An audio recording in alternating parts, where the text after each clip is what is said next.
We are about to enter the spooky season of October. Get your pumpkins ready, folks. But because of that, let's talk about a spooky kind of movie. I wanted to start off slow. The other week we talked about them, big ants. I wanted to stick with the insect theme for a minute. So now we're going to be talking about the Wasp Woman, a classic Roger Corman. And that's cool. We could talk about Roger Corman for a minute. A name synonymous with quality and content that is fun. What a guy. What a classic Hollywood guy that just made stuff, got things out to the public, didn't really worry about, what it looked like, how it behaved, if people liked it or not. He made stuff, and that's all that matters. In today's climate, just getting something out there. It's pretty damn impressive. But we have the Wasp Woman. What if there was a woman who was a wasp and a woman at the same time? Can you fathom something so unbelievable? It's hard to believe, I know. But the thing is, this is a very interesting movie, solely because it's very short and gets to the point right away. What a dumb, weird thing. We talk a lot about these weird sci-fi movies and just Cat People, which is one of my favorites, where it's what if the female desire turned you into a cat? This one's what if the pursuit of beauty destroyed you as a being? Which is a concept I love. What a fun idea to play with. Because this movie's about a woman turning 40. Yeah, that's right, folks. A woman turns 40 and she no longer feels beautiful. Not just in Hollywood, in the cosmetics of society. If you ran a successful business and you turned 40, you might as well give up because you're never going to be beautiful again. No 40-year-old has ever been beautiful, and the Wasp Woman is a clear example of that because you can't have your looks forever. They're going to fade. So you have to find miracle ways to be young and beautiful again. Enter old scientist who experiments with bees. Bees. Job does not approve. It's a bee movie, folks. It opens up with some guys beekeeping, It's kind of fun, beekeeping. And then we meet this weird guy who's I've been keeping wasps. And you know what I've been doing with them? I've been extracting the jelly of the queen wasp, and I've been using it to make stuff. Like this formula that you can use to, look younger. He shows these weird people he works for. He made a dog young again. And it's weird. They're you're a weird guy.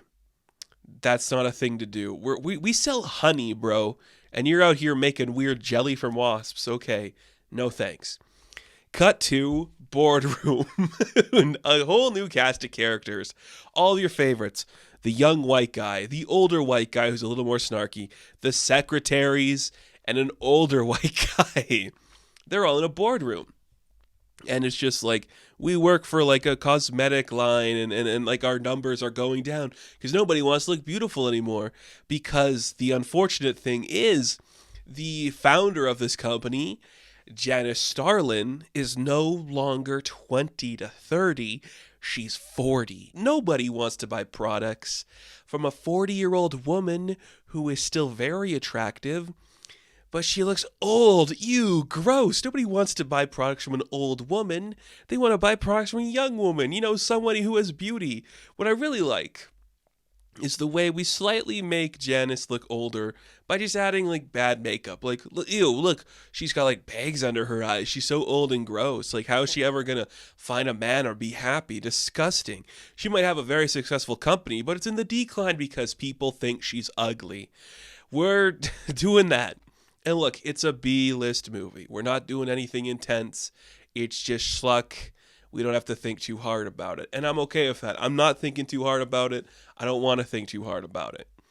But she gets a letter in the mail from the guy who was doing the wasp jelly. And she's if your shit works, I want to hire you. So we get an experiment. A classic experiment where we just cut away to put a new animal in a cage. It's a big rabbit. Small rabbit, that kind of thing. She's oh shit, this works. I'm gonna hire you. Keep doing your weird experiments on your wasp jelly and see what you can come up with because I'm 40 years old. I want to look young again. And that's the plot of this movie. And then in between that stuff is a bunch of side characters confused why this beauty cosmetic lady just hired a professor to do experiments in like one floor of their weird office. And I get that. I mean, like, I wasn't expecting this movie to have so much like office banter where it's like, here's the secretary just gossiping. Here's like the two dudes that are like executives just talking. Why are we doing that? I don't know, to fill out time, I guess, or to like show that we like these characters so when the inevitable happens, we feel something for it. Either way, there's just a couple of dudes here. And they're like, I don't feel good about like this weird crackpot Wasp guy working in our office. There's something off about him. And Janice is all up in his biz. And they're like, well, we should keep an eye on him. So they get one of the secretaries to watch out to see if this guy does anything weird. Like, what does that even mean exactly? I don't know, because why would you hire him?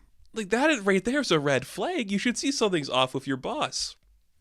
Now, Janice is a very interesting character. I do think there's something so classic Hollywood about this type of story. You know, we've seen it a million times, whatever happened to Baby Jean. It's like, I used to be beautiful, now I'm nothing. It's Sunset Boulevard, baby. I didn't get old, it's the pictures, or whatever. You know, that kind of a thing.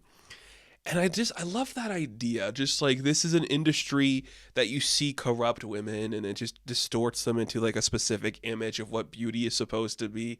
And that's Hollywood. And that's also just like cosmetics of beauty and the vague term of what that is. They don't really get into like what they sell. And why do you need to? They're going to sell a needle that makes you young. And yeah, she takes the needle and she looks beautiful. And everyone's like, you clearly took the makeup off to make you look old, didn't you? And you're like, yeah, it did. But now she becomes addicted to it because if she doesn't have enough of the serum to make her young again, she turns into a wasp woman. Hey, that's the name of the movie. And I know what you're thinking. If you're young and you haven't seen this, I know what you're thinking. What do you mean she turns into a wasp woman, like she becomes a wasp? No. It's like The Fly, but if it was a wasp woman. You know? That's kind of cool. The effects are so Corman, and I just love that so much, where it's just, she's wearing big claws. She's wearing a face mask. There's going to be insufferable buzzing noise every time she's dressed up like the monster. And you know what? It's pretty damn cool. It's only used a couple of times. We don't get carried away showing you the wasp woman. And I appreciate it for that, where every time she's on screen, somebody dies and there's a shriek and they're screaming. And our professor doesn't really get involved because he gets hit by a car and is in a coma for a bit now. So now there's just a wasp woman on the loose. What? You know, I can't hate that. That's a stupid idea, but I love it. Let's just, take the doctor off the table for a bit, see what could come from it. And some fun stuff does come from it. So that's pretty exciting. I do really like this movie. I'm not going to say it's perfect. I'm not going to say it's great.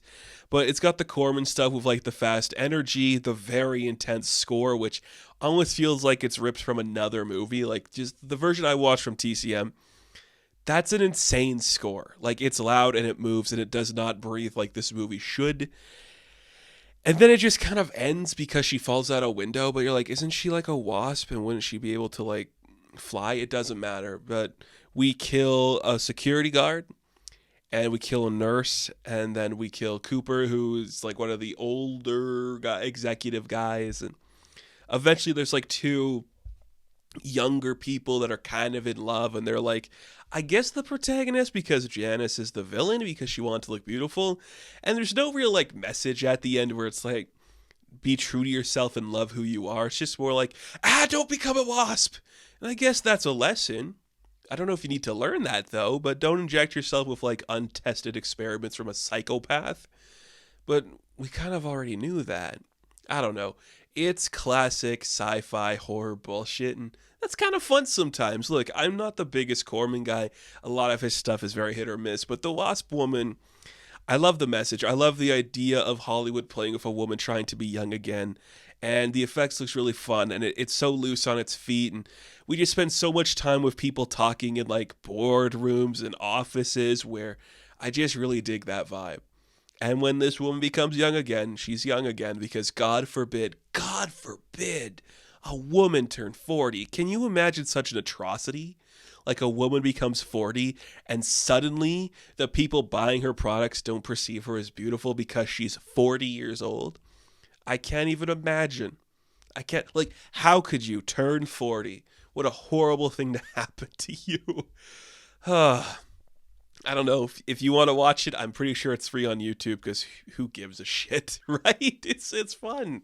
It's the Wasp Woman, and it's gonna lead us into a month of spooktacular bullshit. So thank you all for watching this episode of Horrific Tales. Be sure to like and subscribe to the channel. As always, you can check me out on Instagram, TikTok, and Twitter. And as always, I will catch you in the next one. Have fun. Stay safe. Good luck.